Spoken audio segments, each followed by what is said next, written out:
Welcome back to another deep dive. Before we get started today, I want you to take a second and imagine something for me. Okay. I want you to imagine having to pivot your entire career. Like completely reinvent the way you work, the way you make money, the way you connect with people, and you have to do this every single decade just to survive in your industry. I mean, that sounds absolutely exhausting. Right. Most people want to find a comfortable lane, settle in, build some seniority, and just ride it out until retirement. Exactly. But in certain volatile fields, if you stand still for even a few years, you don't just fall behind, you simply disappear. And that brings us to the focus of today's deep dive. We have a highly detailed Wikipedia article chronicling the life and career of a comedian named Bob Levy. A fascinating career, really. It is. And our mission today is to explore the wild, entirely unpredictable life cycle of a working comic. We are talking about a journey that goes from the trenches of blue-collar manual labor straight through the absolute madness of 1990s shock radio and eventually lands right in the middle of modern, decentralized digital broadcasting. Yeah, when you track a career trajectory like this one, you are essentially tracking the evolution of audio entertainment over the last 30 years. It's a perfect case study in media survival. Okay, let's unpack this. Yeah. Because you cannot understand where this guy ended up without understanding the extremely gritty place where he started. Yeah, the early days. The origin story here is about as blue-collar as it gets. So Bob Levy was born in Brooklyn, New York in 1962. By the time he was 6 years old, his family had moved to Staten Island. And his path through formal education was incredibly brief. That's putting it mildly. Yeah, he dropped out of high school after only 6 years of schooling. Which meant he was thrown right into the working world at an age when most kids are just starting to figure out middle school algebra. It's crazy to think about. We are talking about heavy physical labor to make ends meet in New York. He spent years working as a landscaper, doing grueling yard work in the heat. He worked as a house painter. Tough digs. Very tough. This wasn't someone who spent his late teens and early 20s studying sketch theater at an expensive conservatory or hanging out at comedy clubs analyzing the structural mechanics of a punchline. He was living a very hard-scrabble life. With that kind of background, how does someone even find their way to a comedy stage? I mean, you don't just put down a paintbrush and suddenly know how to command a room of drunk people at a comedy club. You don't. But he did have a completely different kind of stage presence before he ever picked up a microphone. Oh, right, the surprise detail. For a brief period of time, Bob Levy was actually a professional wrestler. Hold on. A landscaper turned professional wrestler. Yep. He stepped into the ring under the incredibly dramatic name Heartbreaker Bobby Slayer. Heartbreaker Bobby Slayer. Just picture that. You go from landscaping and painting houses to throwing yourself around a canvas ring in tights. It's quite the visual. That leap alone tells you a lot about his willingness to just throw himself into a performance. Learning how to take a physical bump in a wrestling ring probably translates pretty well to the emotional vulnerability of bombing on stage. Definitely. The theatricality of professional wrestling actually shares a lot of DNA with stand-up comedy. How so? Well, you are playing an amplified character, you are working the crowd, you are trying to elicit a very specific, visceral reaction, whether that's cheering or booing. Makes sense.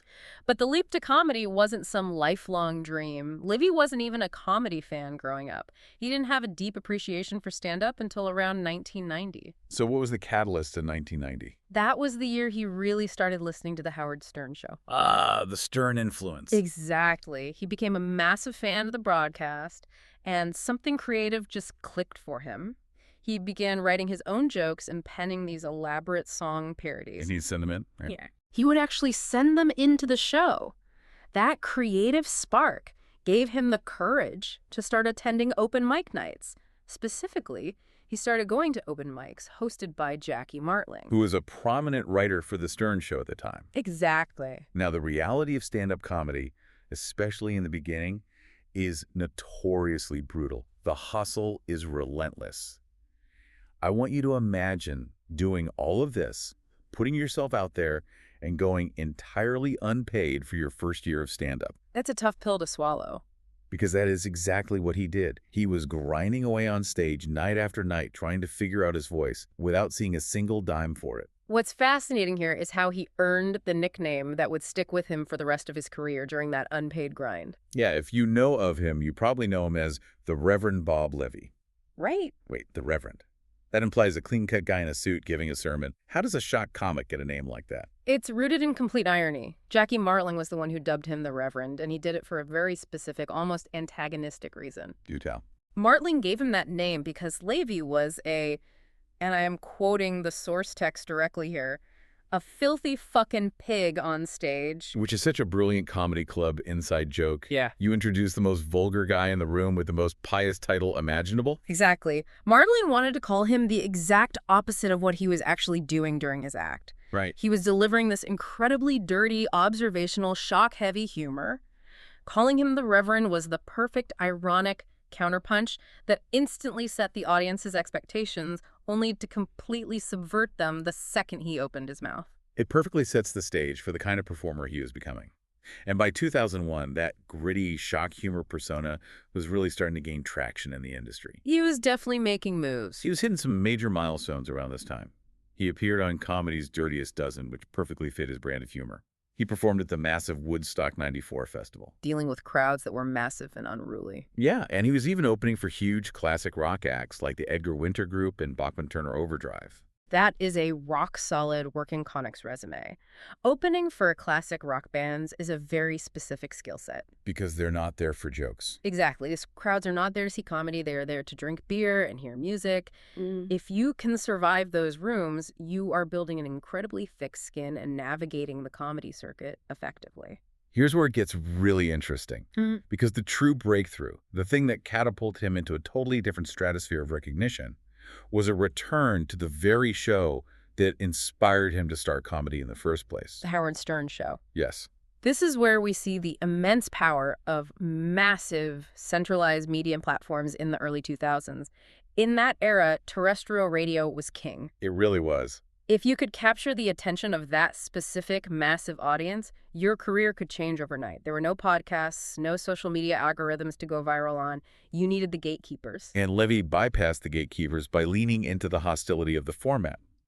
In 2002, he entered a contest on The Stern Show called The World's Meanest Listener. A very fitting title. To compete, he submitted audio clips of himself absolutely roasting Howard Stern and the entire show's staff. Which is an incredibly bold strategy to attack the very people you are hoping will give you a platform. Right. But the roasts were so well crafted and vicious that he became a top 3 finalist in the competition. And he didn't stop there. A couple of years later, in 2004, he doubled down and competed in another major contest on the show called Get John's Job. To really understand this period of his career, we have to look at the broader context of entertainment at that time. Let's do it. During the shock jock boom, the medium demanded far more than just standard stand-up comedy routines. You know, where a guy stands in front of a brick wall and tells observational jokes. Sure. It was an era defined by sheer, unadulterated spectacle. Audiences wanted crossovers, they wanted real-life conflict, and they wanted larger-than-life characters interacting in highly unpredictable ways. And Levy was perfectly positioned right in the middle of that circus. Just look at the live events he was hosting during this period. He became one of the hosts of the Killers of Comedy tour. Right. And this wasn't your standard comedy club lineup. Not at all. This tour featured an incredibly eclectic mix of guests and staffers from the Stern universe. You had established sharp comics like Jim Florentine sharing the bill with legendary, chaotic show personalities like Beetlejuice, and even former professional wrestlers like the Iron Sheik. It sounds less like a comedy tour and more like a traveling carnival of shock entertainment. It was a traveling carnival, Yeah. and his role within that universe only solidified when the Stern Show made its historic, paradigm-shifting move to SiriusXM satellite radio in 2006. For someone not familiar with the broadcast rules back then, why was that move to satellite such a big deal for comedians like Levy? Because of the FCC. Ah, right. Terrestrial radio is heavily monitored and regulated by the Federal Communications Commission. You couldn't swear, you couldn't cover certain topics without risking massive fines for the station. Which is tough for a guy named the Reverend. Exactly. Yeah. Moving to a subscription-based satellite model meant those FCC regulations no longer applied. It was totally uncensored. For a guy whose nickname was given to him because he was so filthy on stage, this was the promised land. It must have felt like the ultimate playground. It really was. He stepped up as the host for the show's series of live comedy roasts and co-hosted a weekly comedy show on the Howard 101 SiriusXM channel from 2006 to 2010 called Miserable Men. But the spectacle of that era wasn't just about what you could say into a microphone. It was about what you were willing to put your body through for the audience. Yes. And there was one specific event from 2008 that I cannot get over. You have to picture this. Bob Levy, a stand-up comedian in his mid-40s, a guy who used to paint houses, agrees to an actual sanctioned boxing match. Against Danny Bonaduce? Yes, the former child star of the Partridge Family. Well, the Deuce had completely reinvented himself at that point as a formidable radio personality and somewhat of a combat sports enthusiast. He was known for being incredibly intense. So they get into the ring for a planned 3-round fight. Now, I will spare you the suspense. It did not go all 3 rounds. No, it didn't. Levy ended up losing to Bonaduce by a technical knockout, a TKO, in the second 1-minute round of the fight. Ouch. But just the fact that it happened, a comedian and a former child actor throwing actual punches at each other for radio content, it perfectly encapsulates that early 2000s hunger for extreme spectacle. It wasn't enough to just tell a joke. You had to literally bleed for the bit. If we connect this to the bigger picture, behind all of that wild public spectacle and getting punched in the face for radio ratings, there is another, much more pragmatic side to a comedian's career. The business side. Exactly. Being a working road comic means you are essentially an entrepreneur. You are the product, the marketing team, and the logistics coordinator.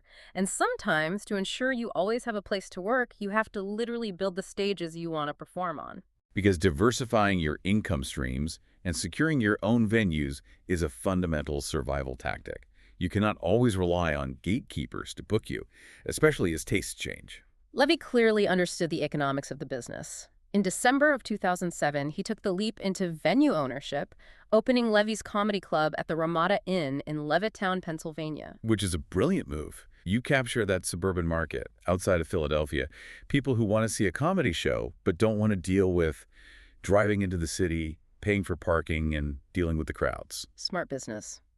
And he didn't stop there either. He later expanded that business model, opening 3 other comedy clubs all the way down in Easton, Florida. Florida, wow. And his entrepreneurial drive to control the physical spaces of comedy didn't fade over time. Fast forward all the way to October 2022, and he partnered with fellow comedian Kevin Brennan to co-open a new venue called Brennan and Levy's Comedy Loft in Vineland, New Jersey. Building brick-and-mortar businesses while maintaining a relentless performance schedule requires a massive amount of hustle. Absolutely. And his hustle in traditional terrestrial radio during these years is just as exhausting. Until 2008, he wasn't just doing his own gigs or flying down to check on clubs in Florida. He was heavily embedded in the East Coast radio grind. Which is a deeply physical grind. He was a writer and a regular presence on Kid Chris's morning radio show on WYSP in Philadelphia. Morning radio is brutal. Morning radio means waking up at 3 or 4 in the morning every single day to generate fresh, topical content for hours on end. And he was also physically moving up and down the coast. He hosted a show called Ears Wide Open alongside Stacey Pressman and Joe Conti, which broadcast in 2 major markets, Washington, D.C. and Boston. That is a lot of travel. He also had a stint as the host of Rising with the Reverend Bob Levy back in Philadelphia, co-hosting with Will Bozarth and John Kensel. What you are outlining is a classic, heavily localized broadcast career. He was bouncing between cities, driving the highways, completely reliant on the traditional terrestrial and satellite radio infrastructure. Right. But the infrastructure of audio entertainment was about to undergo a massive seismic shift. The radio towers were about to lose their power to the internet. The digital frontier. The podcasting revolution. This is where we see that vital career pivot we talked about at the very beginning of the deep dive. It was inevitable. As traditional radio started to fragment and audiences moved to their smartphones, Levy transitioned right along with them. In September 2015, he launched his own comedic podcast, appropriately titled The Bob Levy Show, which moved to the Radio Misfits podcast network shortly after. He recognized that the medium was changing and adapted to the new reality. And he kept building on that digital footprint.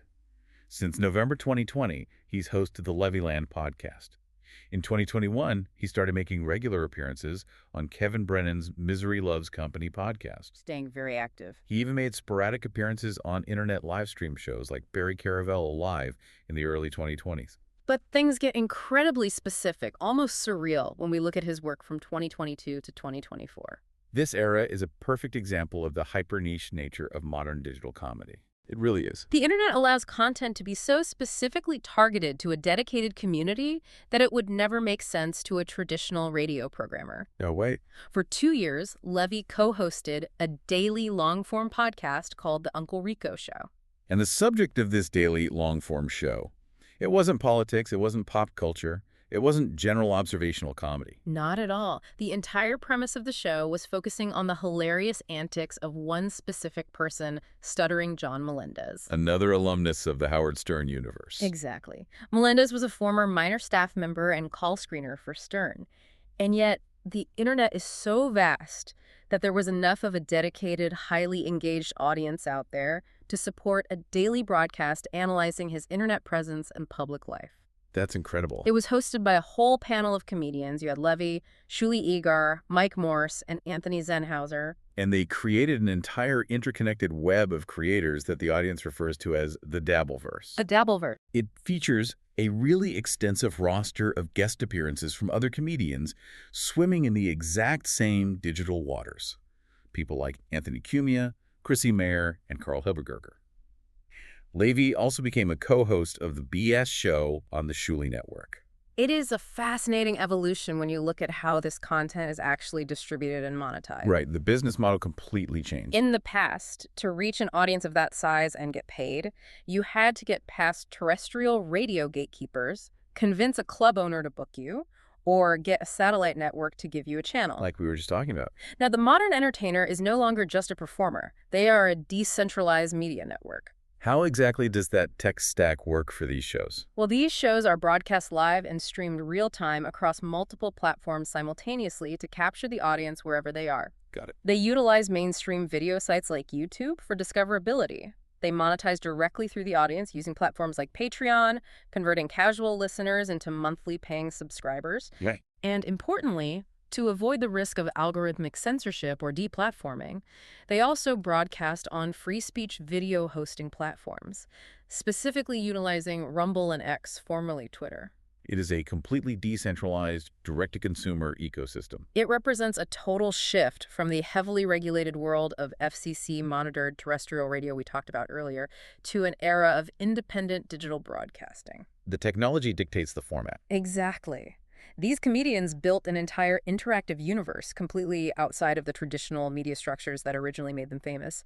Levy did leave the Uncle Rico program in 2024, but his integration into that digital ecosystem is undeniable. So what does this all mean? When you zoom out and look at this entire story, why does the career of a guy named the Reverend matter to you listening to this right now? It's a great question. It matters because it is the ultimate lesson in navigating the creator economy.